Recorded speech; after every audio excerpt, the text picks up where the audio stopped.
एक बार क्या हुआ कि एक रात्रि, मध्य रात्रि के आसपास अचानक एक संत इनके पास आ गए और उन्होंने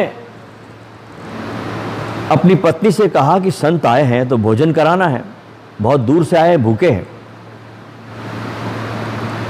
तो पत्नी ने कहा घर में तो कुछ भी नहीं है, पुरानी बात है, घर में कुछ भी नहीं है।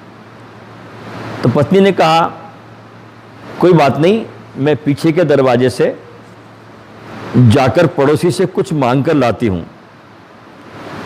तो पत्नी कुछ मांग कर लाई और संत जो आए थे वे ध्यान में शांति से अपने बैठकर अपने बहुत अंदर डुबकी मार के चले गए। तो पत्नी को पड़ोस के घर में गेहूं मिले, आटा नहीं मिला। तो दोनों बैठ करके, जलाराम बापा और पत्नी बैठ करके आधी रात के समय घट्टी पर अपने घर में आटा पीसने लगे। घर में सब्जी थी नहीं, तो चटनी बनाकर और रोटी बनाकर रात को 12 बजे संत को भोजन करवाया। संत बहुत प्रसन्न हुए। सुबह विदाई के समय उन्होंने एक झोली दी। देखो भगवान किस किस रूप में आ जाते हैं तुम्हारे पास, तुमको पता भी चलता नहीं। एक झोली दी और कहा कि इसे यहां टांग दो, इस झोली को। यह अन्नपूर्णा का सदाव्रत है, तुम नहीं भी रहोगे तो भी यह सदाव्रत अखंड चलता रहेगा। और आज भी हम देखते हैं इस आश्रम पर हजारों प्रेमी भक्तों को प्रसाद मिलता है। और वीरपुर के इस आश्रम पर बोर्ड पर लिखा है कि यहां दान देना मना है, यहां दान नहीं लिया जाता, क्योंकि इतना आ गया है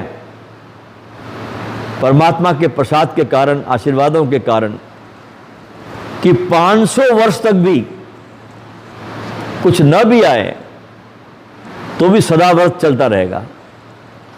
हजारों लोग, कोई कितना भी आदमी आ जाए, उसके भंडारे में कभी कोई कमी नहीं होती, सदाव्रत चलता रहेगा। और एक बहुत सुंदर सी बात है कि गुजरात के लोग आश्रमों में बहुत ईमानदारी से काम करते हैं। ये इस प्रदेश की एक खासियत है कि यहाँ के लोग आश्रमों में कभी कोई बेईमानी का काम नहीं करते, बहुत ईमानदारी से कार्य करते हैं। इसलिए ये कौम समृद्ध भी है, ख्याल रखना। जो लोग भगवान के काम में बेईमानी करते हैं वो कौम आज नहीं तो कल भिखारीपन की तरफ चलने लगती है।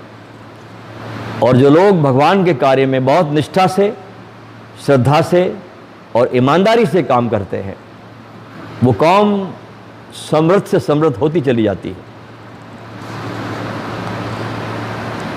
गुजरात की इस धर्मप्राण वसुधा पर जातिगत भेदभाव से ऊपर उठकर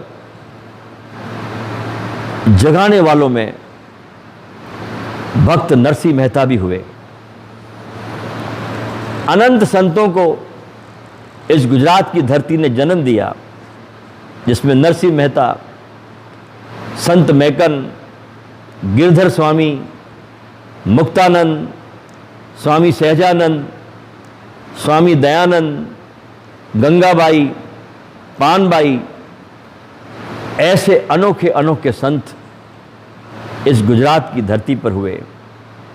मैं बहुत अपने को आनंदित महसूस किया जलाराम बापा के इस गुणगान को धरती के सभी कोने कोने तक, जो भी इस चैनल के माध्यम से सुन रहे हैं, उन तक उनकी महिमा को पहुंचाने का जो मुझे जो एक वरदान, एक आशीर्वाद मिला, उसके लिए मैं जलाराम का बहुत बहुत